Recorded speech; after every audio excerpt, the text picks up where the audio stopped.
Hi there, my name is Annette Lawless, and I am an investigative journalist from here in Wichita, Kansas. I work for KWCH as well as WIBW. My main lifeline, though, is here at 12 News in Wichita.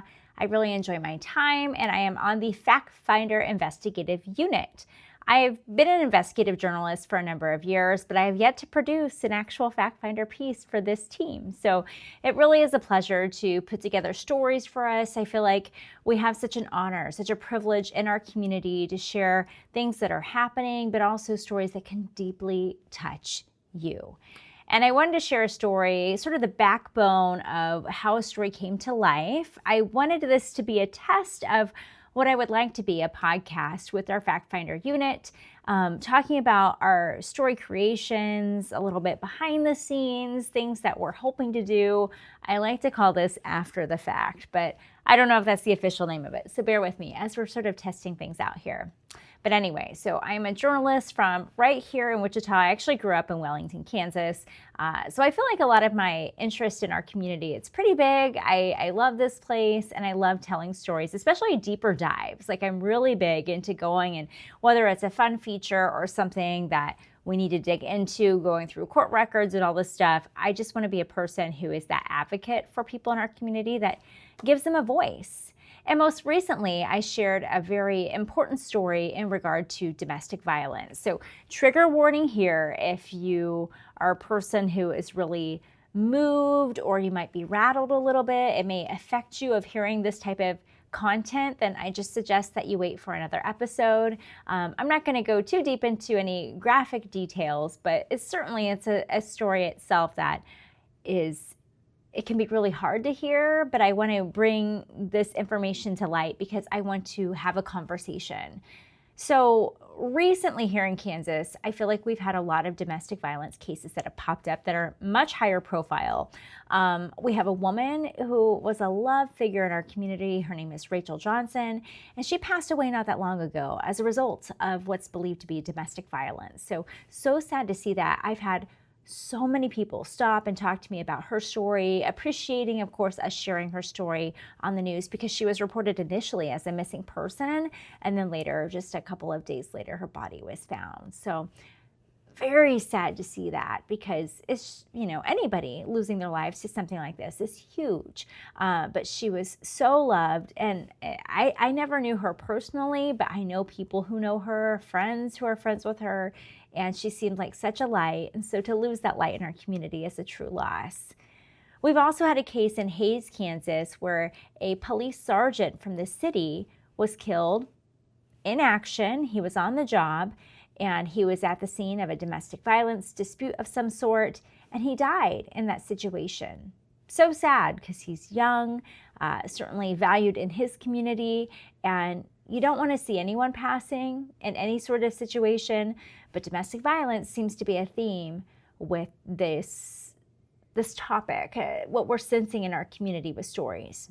So here actually in this room, we meet and gather and talking about content for our TV station.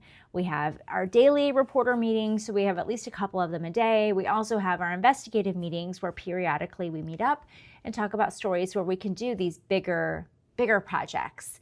And so that's where I come in.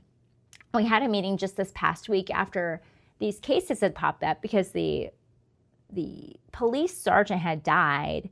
I think it was that weekend. And then maybe within that weekend too, on a Sunday when that woman, she was reported missing, her family had talked about it on Saturday. And then the next day is when her body was found. And just all these other things we've seen lately too. DV calls, we hear about it on the police scanner, stuff like that all the time. But we were talking about it here in this room about, as a part of the investigative team, is there something more that we can do? Now, we do have traditional, what we call day turn reporters. So reporters who will actually go out in a single day. And this is really, I think, so special. They'll go out, grab interviews, and put together a story that you will see in the news by, beginning of the day of the assignment, and the end of the day, boom, you see it on TV or social media or online.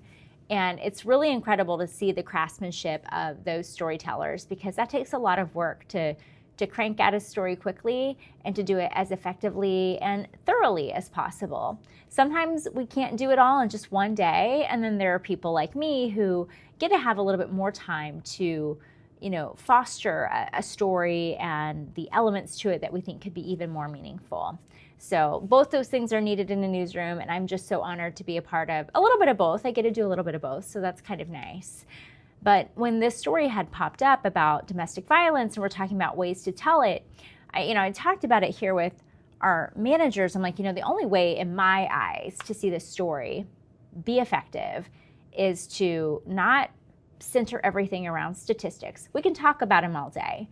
But if I'm standing in front of a TV monitor saying, these are all the people that are affected by this, so many lives, you can talk about a good game on TV, but at the end of it all, do people care, When we talk about data, do people care? And that's so important to me. I want to bring the human element into our game. I want to share the people. Because when we watch a story on the news, we could talk about the data. And some of us might be like, oh yeah, I know someone that's happened to, that car theft or that domestic violence or whatever. But when you see someone who's been touched by this, I think it all is such a game changer. You feel moved. You might want to do something. You might think about your life a little different. Maybe you're that person in that situation, or a friend is. And that's how storytelling becomes elevated. And so it's a silly concept.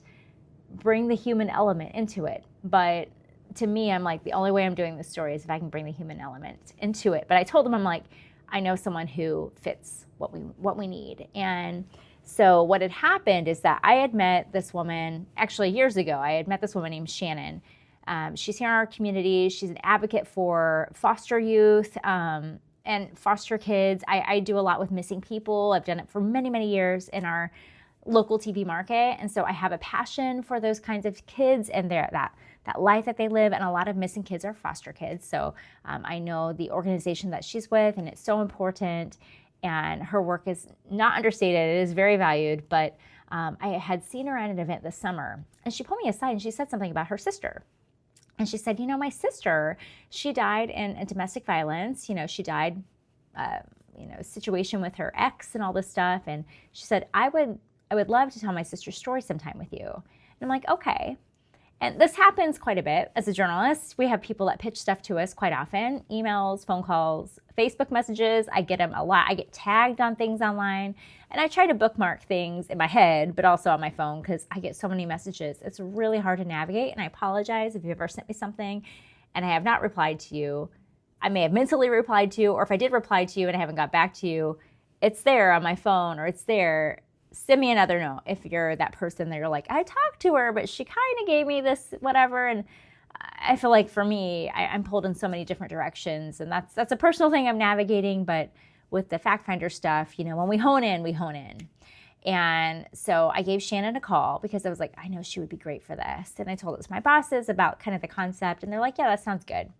And we talked about how we not just wanted to share, we didn't want to just share the person's story, but we want to talk about how it can connect to all of us. Absolutely. Find a way to connect to people. How can we look out for domestic violence with our friends, our family? What if we're in that situation? What can you do? And those are things that we're trying to present with the story to give everyone a bigger picture. So I reached out to Shannon. She was so gracious. I'm like, hey, are you able to talk about that? You still willing to talk about your sister, Brandy? And Shannon was like, yes, I would be so honored to. And so we set up a time. The next day, oh my gosh, so fast, so appreciative. And we talked about her sister and this horrible situation. Her sister, if you want to know the story, I'll make sure I add a way for you to find it online. But her sister, it was Halloween night, 2019. She lived in Topeka, Kansas. She had just been on the job as a Topeka corrections officer for about 3 months. Dream job of hers, amazing. She's a mom of, I believe, 3 kids. And so she took her kids out trick-or-treating, Halloween 2019. And then she turns in for the night so she can go to work early the next day. She was going to pull a double shift for Topeka Corrections. And that's it. She didn't show up to work, so that was concerning. And eventually police, family, they come to this home where they smell gas. It smells so strong and so overwhelming. And according to Shannon, and they believe that the man who ended up being pleaded guilty or found guilty of the death of her sister. They believe that he was trying to take his own life and maybe, set off some sort of explosion or something, some sort of fire with the house. I don't know. That's what Shannon and the investigators, she said, had speculated. But what we do know is that he was found guilty. I believe it's a plea deal sort of situation, but he was sentenced to a lesser charge in this deal. But he is serving currently 48 years in prison for the death of Brandy, of Shannon's sister. And so going through this, it's real fascinating. Shannon opened up so much of her heart to us. I mean, we spoke for probably a good 30, 40 minutes about her sister. It's so nice when people welcome us into their homes and open up to this, because it's hard. It's super hard. But, we sat down, we chatted about things. She showed me some pictures of her sister. We're in an era where so many people, including myself, don't print pictures as much anymore. So to visualize the story, I went and I printed pictures for it, because I thought that would be a special, little way to present things in the format that we have. And then that's fine, but she had everything on her phone or whatever, on Facebook and all that, which is okay. But that's something that's kind of different to navigate through, is how do you visualize something when it's all digital? And people, editing wise and stuff, I thought about how I would put this together, and I'm like, well, I could just put it into my computer editing program, and here's the pictures and all these different things and the facts, and you could put graphics on there. But I chose in this particular story, I like to do things a little different, so I tried out for this first time. I don't think I've ever done anything like this, kind of like a first-person perspective on a story, where I shared things through my eyes of going to meet up with Shannon and bring people in. Here we are in our home, and it reminded me of a news magazine kind of concept. My husband was a photojournalist who worked with me on this story, so he and I both did the photography for it. I put together the editing for it. I think it turned out nice. It was much longer than a traditional news story. It was 5.5 minutes long, which is pretty extraordinary. But being a part of our investigative unit, I think it's really important that we try to craft things that are different. And I had the blessing of our news director, Kevin, to put together a story in this way. And at length, I don't know if he realized how long it was, but I think it turned out to be really beautiful. Shannon was very kind and said she really appreciated everything put together and the detail of everything with this story. I did if you ever watch this piece, there's a lot of us going in the setup of going to her home and then printing off these pictures. It's such a cheap thing to go and do, but I'm like, I'll sacrifice a couple dollars for this story. I go to Walmart Photo. I print stuff off for, the handful of pictures I use, and then you spread them out over a table or something. And it just kind of brings a story in. I love old school photography and stuff like that. So to me, seeing pictures is just so beautiful. And to me, it helped bring in the feel, the vibe of this. I mean, it's just one of those things that I feel like is so special if you can tell your story a little differently in what you do. In addition to Shannon sharing everything that she did, I spoke to the Wichita Family Crisis Center. Amanda Myers is an amazing woman and advocate. She's the executive director of that center. And she talked to me about, I decided to make this because we talked about initially having all in one piece. And I'm like, I like the idea of doing it two separate things, because I feel like Shannon's story is so special, talking about her relationship with her sister Brandy and Brandy's passing and that situation. And I don't want to, and I hate to say, I don't want to water it down, but I don't want to bring it down with facts and stuff. That sounds horrible. I want the facts in there. I don't want the facts that make desensitize people to the story, like 1 in 7 women, all these different data standpoint stuff. So what I did is I told her bosses and producers, I'm like, I would like them separate. So I want the story of the family and the emotion here. And then I want how can we connect to this all and move forward and look out for things for our friends, our family, ourselves. And so Amanda and the Crisis Center, that piece was a shorter story that our news anchors have read after, sort of the follow-up right immediately after. And I think it turned out to be really nice, sharing information, facts about the shelter. I know it sounded weird how I explained it. I'm so sorry.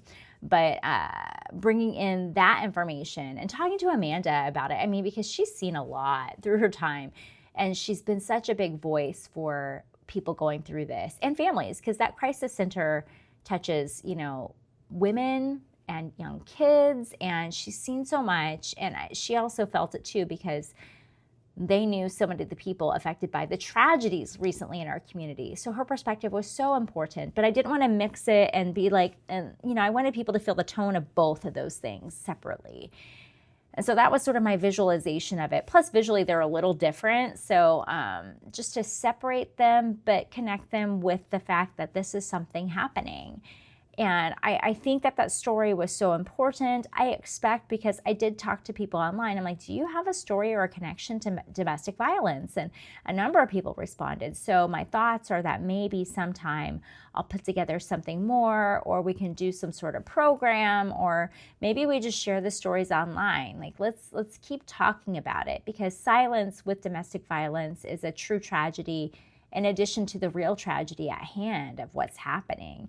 And if we don't talk about it, we're just ignoring it. And if we're ignoring it, then we're letting it happen and foster, and these people are getting hurt. And the one thing in this room that we talked about with domestic violence is that it's not just a one and done deal. The people who've gone through it, if they survive it, great, but how do they move forward? Children who are raised in that environment. And that's how this woman, Brandy Perkle, she grew up in an environment in her home as a child where she was not necessarily I don't want to say she wasn't cared for. She had parents, but she had a lot of adversity growing up, and that fostered into a lot of trouble, according to her sister, that she felt like it just wasn't the best environment for her to be raised in.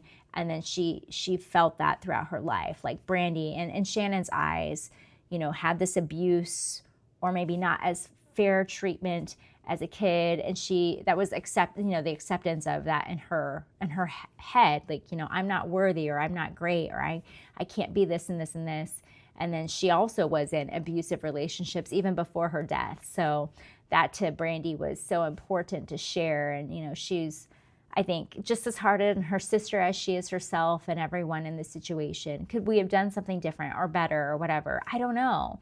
But the thing is, and as she explained it in the interview, she's like, I can't dwell on that. I can't focus on something that I have no control over in the past. I wish I would have ended things different with my sister, but it didn't happen. But telling her story now will at least allow this voice to be here. And this is me helping other Brandys in our community. So that's a little after the fact of this Fact Finder 12, my first bigger story here at the station.